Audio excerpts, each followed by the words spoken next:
Buenas noches, bienvenidos a Signo Pesos, la economía al alcance de su pantalla. Estos son los temas claves para hoy.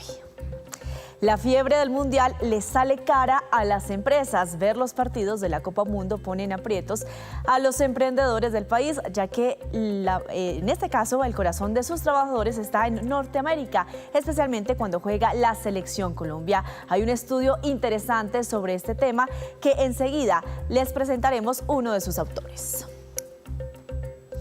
Los efectos de la elevada deuda pública. Entre más se endeuda el gobierno, más altas son las tasas de interés que debe pagar el gobierno. Un estudio del Banco de la República muestra precipitaciones sobre esta bola de nieve. Un sector que mueve miles de empleos. El sector de vigilancia y seguridad privada es intensivo en mano de obra, tanto en hombres como mujeres. Sin embargo, también enfrenta retos. Esta noche nos acompaña Raquel Garavito, presidenta ejecutiva de Fede Seguridad, para explicar los avances y los desafíos de este segmento de la economía.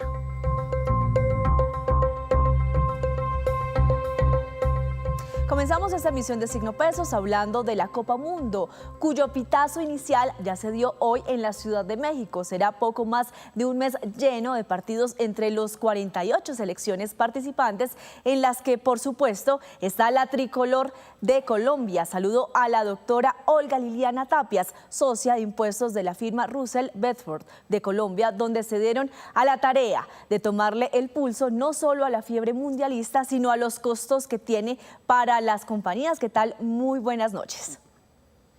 Muy buenas noches, Laura, un placer escucharte. Bueno, en esta Copa habrá mucho más partidos, pero en este caso, ¿cómo entonces impacta precisamente a los pequeños empresarios y también a los grandes? Bueno, para nadie es un secreto que Colombia es un país futbolero. Acá nos encanta el fútbol, nos encanta ver a la selección, es algo que nos produce una profunda pasión y cada vez que juega la selección se respira un ambiente festivo de unidad nacional y todos queremos estar pegados para poder ver esta fiesta mundialista. Nosotros, al ser una firma de contadores, auditores, pues a todos le ponemos numerito. Y una de las cosas que nos dimos a la tarea fue ver cuánto impacta que una planta de personal se dedique a ver un partido de la selección o un partido en general del mundial, porque acá no nos gusta solo ver a la selección, sino en general la fiesta mundialista, de ver todos los partidos que hacen parte de esta gran fiesta deportiva. Entonces, desde Russell Bedford lo que hicimos fue, ¿qué pasaría si en una empresa de aproximadamente 500 trabajadores, 2 horas dedicamos a ver lo que sería un encuentro, un partido de fútbol? Y tomando en consideración como mínimo el salario mínimo con carga prestacional y todo eso, en una planta de personal de 500 trabajadores, aproximadamente se generaría un gasto de 10 millones de pesos. Que si uno pone... Dime.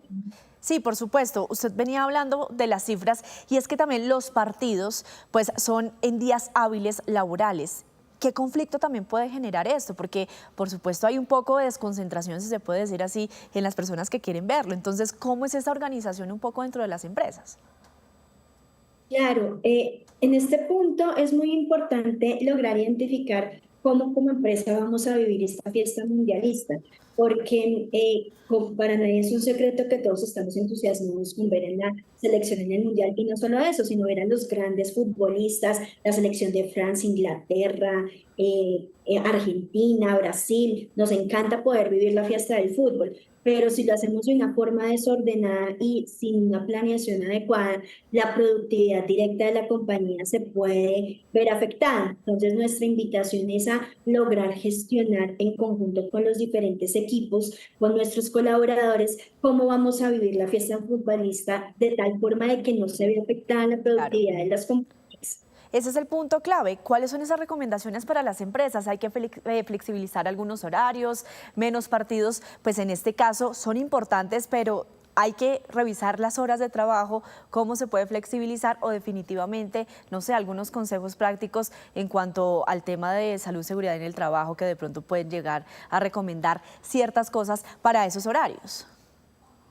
Claro que sí. Lo primero es que En esta primera ronda no vamos a tener un partido de la selección propio en horario laboral, entonces acá no tendremos ahí como tal una acción concreta por realizar. Sin embargo, para aquellos partidos y rogando a Dios de que vayamos a pasar a la siguiente etapa, puede que ya sí se afecten en horarios laborales. Entonces, lo que nosotros recomendamos es que se genere una política donde la compañía diga cuáles van a ser esos espacios en los que vamos a compartir conjuntamente, que se hagan acuerdos de cómo se van a flexibilizar esos horarios, que se le comunique al colaborador cómo esta flexibilidad hace parte del salario emocional, cómo utilizar este evento para catalizar la marca empleadora. Por ejemplo, nosotros desde Russell lo que hicimos fue sacar una polla mundialista Sí. para involucrar con los equipos y lograr generar incentivos muy importantes para generar esa unión.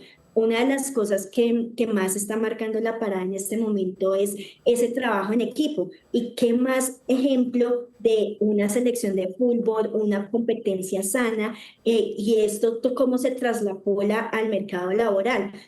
Creo que podemos aprovechar esta cita mundialista para aprender muchas lecciones, para fomentarlas dentro de nuestros equipos de trabajo. Usted decía al principio, hablaba de los costos que le puede generar a las empresas esta fiebre mundialista.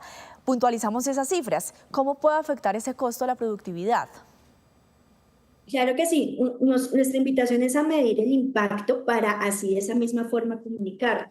Lo que nosotros hicimos fue un estudio de, venga, ¿qué pasaría si tenemos 500 personas que ganan un salario mínimo y son aproximadamente 2 horas dedicadas a compartir o vivir la fiebre mundialista? Entonces, en un encuentro de 2 horas para estas condiciones, hablamos que más o menos es un impacto de 10 millones de pesos.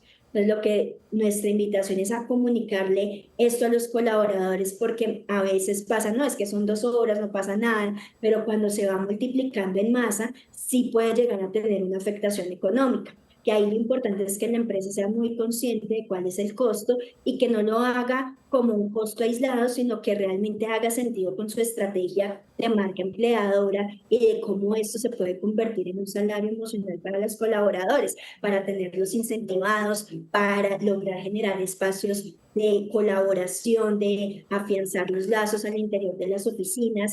Eso sí, tú mencionabas el tema del sistema de seguridad y salud en el trabajo. Acá usualmente las compañías tienen incorporadas políticas ante consumo de bebidas alcohólicas, entonces que no utilizar la fiesta mundialista como una excusa para incumplir con todas estas políticas, porque nosotros como empleadores tenemos que dar el ejemplo de una diversión sana Sí. en el marco de todos los reglamentos que estamos por ley obligados a cumplir, sin dejar de lado pues la diversión y cómo todo esto puede aportar mucho a un clima laboral muy favorable, pero sin generar espacios para lograr incumplimientos de ley.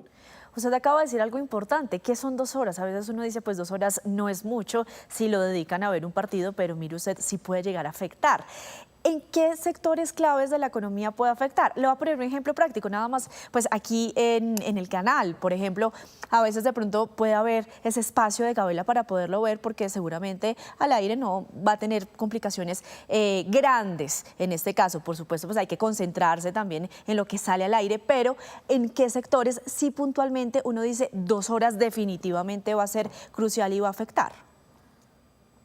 Sí, y yo creo que eso todo hay que analizarlo en contexto. Hay sectores donde tú no puedes parar. Imagínate una sala de urgencias, no puedo atender a una persona porque estamos viendo un partido mundialista. Entonces, hay sitios, lo que se conocen como los servicios públicos esenciales, donde definitivamente no se puede parar. Pero existen otros sectores, por ejemplo, que nosotros hacemos, que es consultoría, donde venga que estas 2 horas las puedo reponer en otro tiempo. Para mí es muy importante ver el mundial, para mí es muy importante compartir con el equipo, pero ese tiempo que podría estar dedicando a trabajar lo puedo reponer en otro momento Claro. sin que se me afecte la productividad. Acá es muy importante llegar a acuerdos dentro de los equipos para que sea algo que funcione para todos. Sí, llegar a acuerdos, usted lo acaba de decir, doctora Tapias, es muy importante tanto para los trabajadores como para las empresas, llegar a algunos consensos y pues también tener, si se puede decir así, un poco de sentido común, si va a afectar en este caso a la productividad, pero también que puede beneficiar y también puede ser algo así como un tipo de salario emocional para las personas que pueden darse ese espacio para ver los partidos. Muchísimas gracias por acompañarnos a esta hora. Mensaje final entonces, precisamente para que se viva también felices en las empresas esta fiebre mundialista.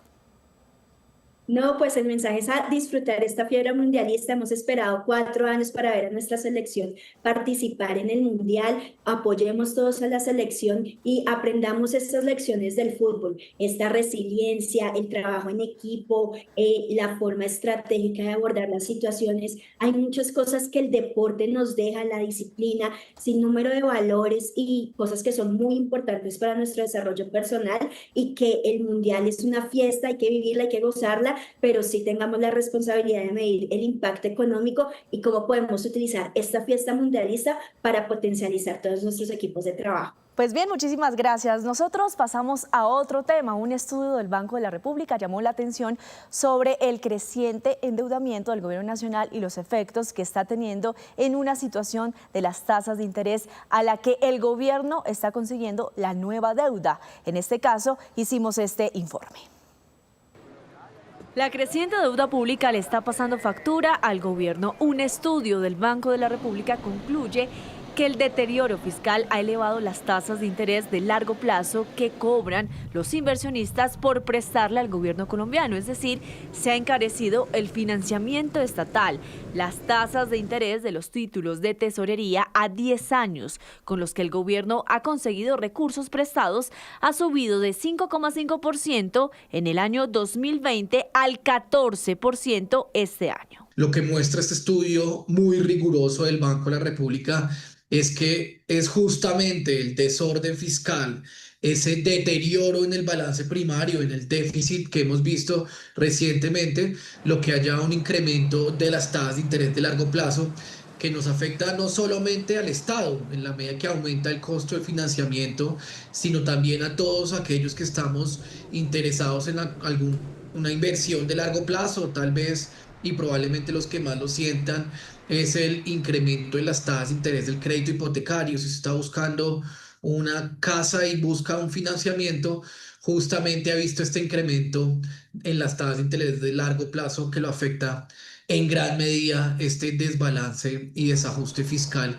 Según la investigación del Banco de la República, cuando aumenta la preocupación por la deuda pública y por el déficit fiscal del país, los inversionistas exigen mayores rendimientos para prestarle dinero al Estado colombiano. Esto se traduce en tasas de interés más altas para los títulos de deuda pública como los TES. Mientras más deuda exista sobre la sostenibilidad de las cuentas fiscales, más caro le resulta al país conseguir recursos en los mercados financieros. Incluso el Banco de la República señala que la credibilidad fiscal juega el papel clave en la determinación del costo de la deuda pública.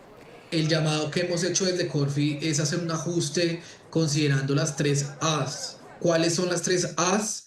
Austeridad, aceleración y atracción de la inversión extranjera. Yo creo que esos son 3 elementos que debe comprender este ajuste fiscal.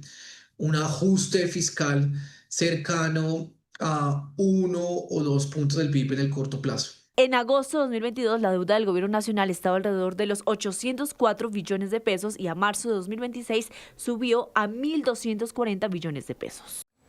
Y así hacemos una breve pausa, pero cuando regresemos espere cuáles son las selecciones de fútbol que más han quedado campeonas en la Copa del Mundo.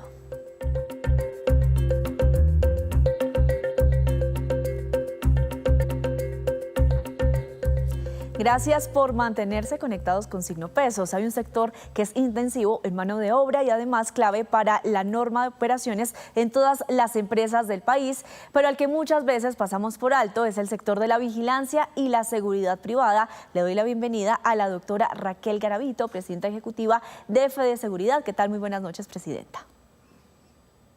Laura, muchas gracias y muchas gracias a Caracol por la invitación.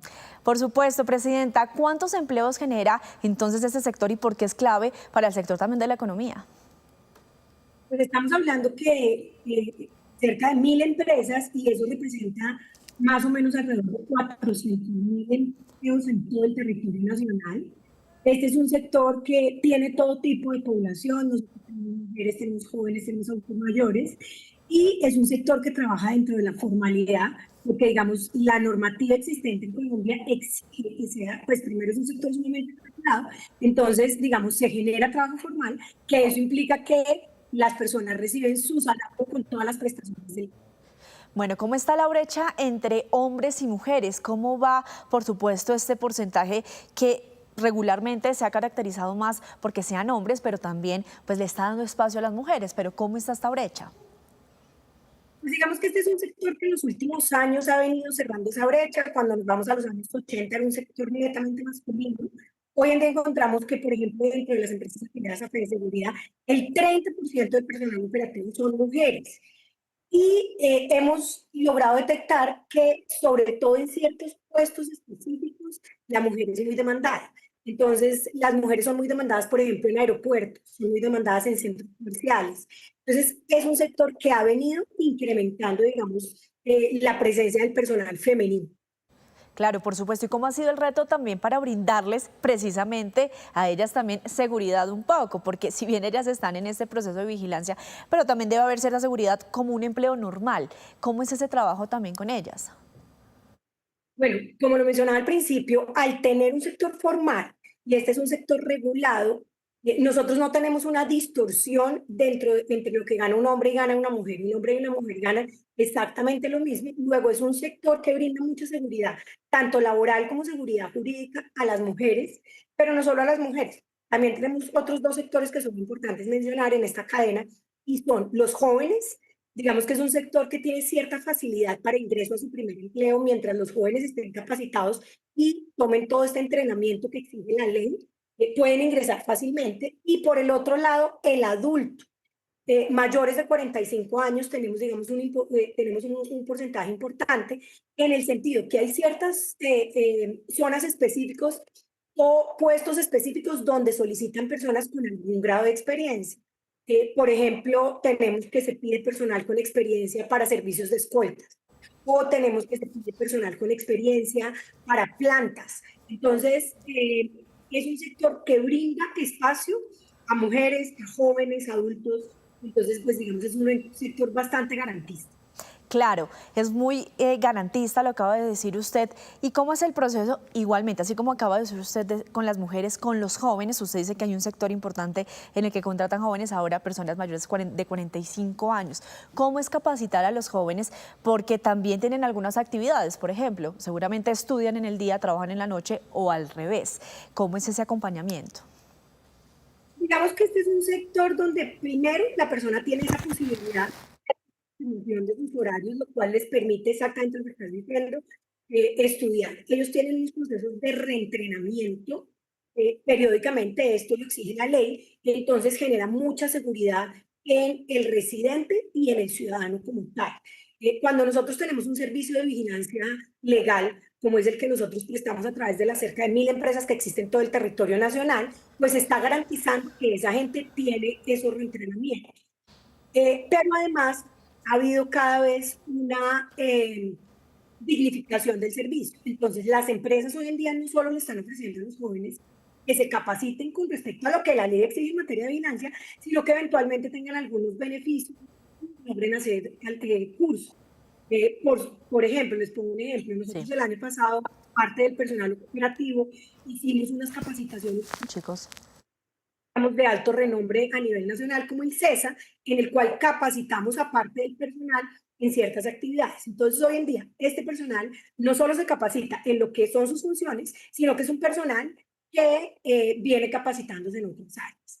Lamentablemente, pues en los últimos días hemos tenido, y en el último, digamos, en los últimos tiempos, hemos tenido bastantes ataques al sector frente a algunas medidas que se han venido tomando por parte del gobierno nacional, y es un sector donde se está generando mucha incertidumbre por parte de los vigilantes en el sentido de qué va a pasar con nosotros. Si este sector, digamos, estamos atacándolo en materia de sostenibilidad, pues es muy complejo porque sí genera cerca de 4. ¿Cuánto dinero genera a la economía del sector de la vigilancia? ¿Cuánto pesa en el PIB? Este sector es muy importante. Lo que decíamos al principio, es tan importante, pero a veces, muchas veces hace parte del paisaje, pero hace parte de la cadena de producción. Entonces, ¿cuánto dinero muevo y cuánto le genera al PIB o en el PIB? Pues este es un sector que moviliza alrededor de 21 billones de pesos al año. ¿Qué significa eso? Que aporta 1.13% del PIB.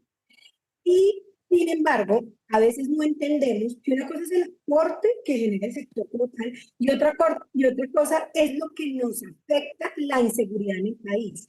La inseguridad en Colombia hoy en día le está pegando al país cerca del 3,64% del PIB y el sector aporta 1,3%. Entonces, ese hueco que tenemos entre lo que aporta, pero entre lo que le afecta la inseguridad al país, es una brecha que hemos querido cerrar. ¿Y cómo lo estamos haciendo? Pues lo estamos haciendo de la mano, sobre todo, de los entes territoriales, alcaldes y gobernadores, porque en la medida en que este sector esté mucho más involucrado con los entes territoriales y trabajemos más articuladamente, es que podemos cerrar esa brecha. Bueno, también en este caso hablemos sobre los impactos de la reforma laboral. Este es un sector que particularmente paga horas extras, trabaja de domingo a domingo. ¿Cómo ha sido esa articulación con las empresas para poder pagarle también pues, a sus trabajadores que son los vigilantes? Ya este es uno de los temas que más me preocupados tiene, y más preocupados no solo por los incrementos que se han tenido, digamos, en la tarifa del combustible, sino por lo que le ha venido afectando al vigilante. ¿Qué pasa? Hay ciertas medidas que cuando no se les hacen los estudios requeridos para implementarlas en el país, aparentemente suenan que van a ser en favor del trabajador, pero que terminan siendo en contra del trabajador. ¿Por qué? Este es un sector que a partir del año 2023 se vienen haciendo algunas reducciones en las jornadas, pero por el otro lado también hemos tenido unos incrementos del costo en materia de nocturnas, dominicales y festivas. Entonces, cuando haces toda esa mezcla, estamos diciendo que en un año, en 365 días, de junio del año pasado a junio de este año, el incremento del valor de la tarifa ha sido cercano al 30%.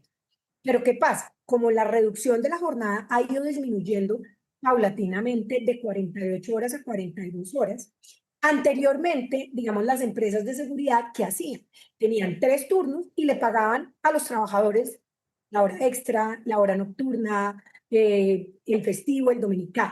Pero con estos aumentos termina saliéndole demasiado costoso a la empresa. Entonces a la empresa le sale menos costoso tener la rotación del cuarto turno que de pagarle las horas extra. Entonces el impacto, realmente quien lo está recibiendo es el propio trabajador. Anteriormente veíamos en el año pasado que un trabajador que tuviera muchas horas extras pues podía llegar a ganarse hasta 1.000.000 de pesos adicional. Y este año, con todas las reformas que hemos tenido, estamos afectando a todo el mundo, porque para las empresas está siendo más caro, para el usuario final, finalmente el que contrata los servicios de seguridad está siendo más caro, y en últimas el trabajador está ganando menos.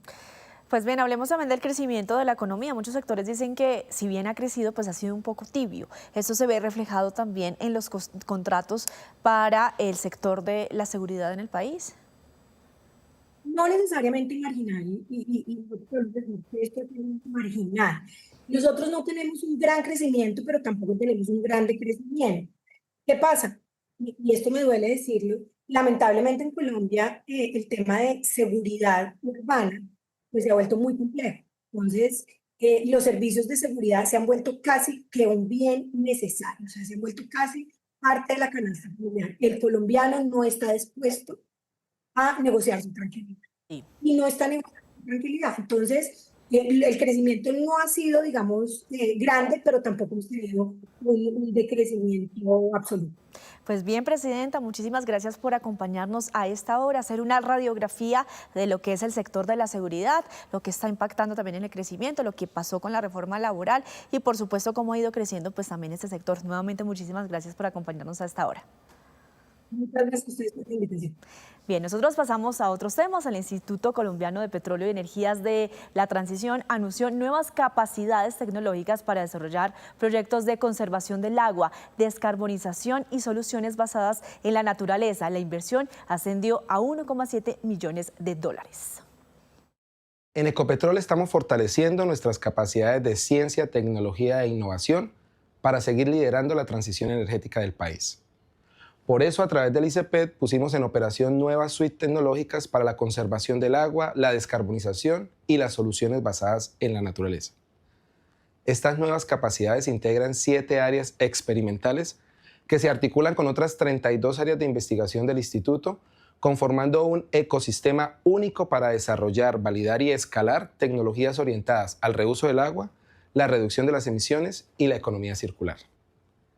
Uno de los aspectos más innovadores del modelo es la articulación entre la suite del agua y la suite ambiental, que habilitará el reuso de las aguas de producción para permitir su aprovechamiento en aplicaciones agroindustriales, como el cultivo de microalgas destinadas a procesos de captura y bioconversión de CO2 que generan biomasa y otros productos de valor agregado. Este avance que presentamos en el marco de los 41 años del ICEPET reafirma el compromiso de Ecopetrol con la innovación, la sostenibilidad y el futuro energético de Colombia. Y el SENA entregó apoyos económicos a más de 20 asociaciones campesinas de Cundinamarca a través del Fondo Emprender para fortalecer el desarrollo rural.